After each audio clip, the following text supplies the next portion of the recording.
Hello ಸ್ನೇಹಿತರೆ, ನನ್ನ ಚಾನಲ್ಗೆ ಸುಸ್ವಾಗತ. ನಿಮ್ಮ ವಿಡಿಯೋದಲ್ಲಿ ಕಾಪಿರೈಟ್ ಕ್ಲೈಮ್ ಇದ್ದರೆ ವಿಡಿಯೋ ವೀಕ್ಷಣೆಯ ಸಮಯ ಮತ್ತು ಹಣ ಗಳಿಕೆಯನ್ನು ಲೆಕ್ಕಿಸಲಾಗುವುದಿಲ್ಲ ಮತ್ತು ನಿಮ್ಮ ಚಾನಲ್ ಹಣ ಗಳಿಸಿದರೆ ವಿಡಿಯೋ ಕಾಪಿರೈಟ್ ಕ್ಲೈಮ್ ಅನ್ನು ಹೊಂದಿದ್ದು ಆ ವಿಡಿಯೋ ಸ್ನೇಹಿತರಿಂದ ನೀವು ಗಳಿಸುವುದಿಲ್ಲ, ಅದರ ಗಳಿಕೆಯು ಕಾಪಿರೈಟ್ ಮಾಲೀಕರಿಗೆ ಹೋಗುತ್ತದೆ. ಆದ್ದರಿಂದ ನಿಮ್ಮ ಯೂಟ್ಯೂಬ್ ವಿಡಿಯೋಗಳಿಂದ ಕಾಪಿರೈಟ್ ಕ್ಲೈಮ್ ಅನ್ನು ತೆಗೆದುಹಾಕುವುದು ನಿಮಗೆ ಬಹಳ ಮುಖ್ಯವಾಗಿದೆ. ಆದ್ದರಿಂದ ಕಾಪಿರೈಟ್ ಕ್ಲೈಮ್ ಅನ್ನು ತೆಗೆದುಹಾಕುವುದು ಹೇಗೆ ಎಂದು ನಾನು ಮೊದಲು ನಿಮಗೆ ಕಲಿಸುತ್ತೇನೆ.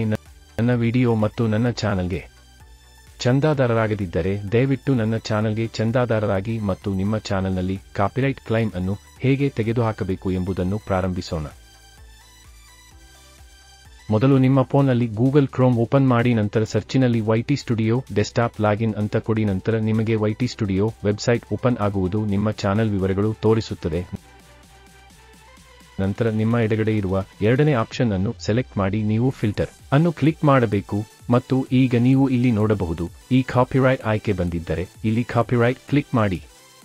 ಕಾಪಿರೈಟ್ ಆಯ್ಕೆ ಮಾಡಿದ ನಂತರ ನಿಮ್ಮ ವಿಡಿಯೋಗಳ ಮೇಲಿನ ಎಲ್ಲಾ ಕಾಪಿರೈಟ್ ಗೋಚರಿಸುತ್ತವೆ. ವಿಡಿಯೋಗಳು ಈಗ ಬರುತ್ತವೆ. ಸ್ನೇಹಿತರೆ, ಇಲ್ಲಿ ಕಾಪಿರೈಟ್ ಅನ್ನು ತೆಗೆದುಹಾಕಲು ಇಲ್ಲಿ ನೀವು ನಿರ್ಬಂಧಗಳ ಅಡಿಯಲ್ಲಿ ನೋಡಬಹುದು. ಸ್ನೇಹಿತರೆ, ಕಾಪಿರೈಟ್ ಕ್ಲೈಮ್ ಕ್ಲಿಕ್ ಮಾಡಿದ ನಂತರ ನೀವು ವಿವರಗಳ ಆಯ್ಕೆಯನ್ನು ಪಡೆಯುತ್ತೀರಿ.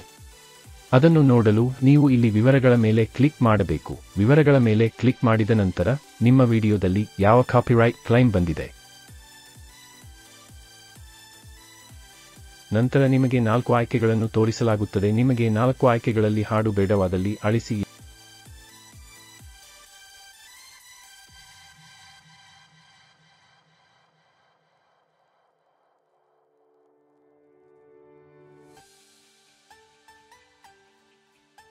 ಎರಡನೇ ಆಯ್ಕೆ ಆ ಹಾಡಿನ ಜಾಗದಲ್ಲಿ ಬೇರೆ ಹಾಡನ್ನು ಹಾಕುವುದು.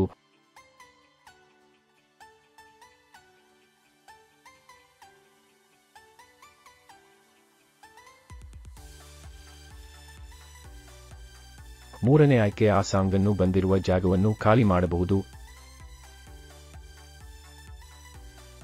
ಈ ಆಯ್ಕೆಗಳಲ್ಲಿ ಮೊದಲನೆಯ ಆಯ್ಕೆ ಸೆಲೆಕ್ಟ್ ಮಾಡಿ, ಕಂಟಿನ್ಯೂ ಸೆಲೆಕ್ಟ್ ಮಾಡಿ, ಎರೆಸ್ ಸಾಂಗ್ ಅನ್ನು ಆಯ್ಕೆ ಮಾಡಿ, ಎರೆಸ್ ಮಾಡಿ.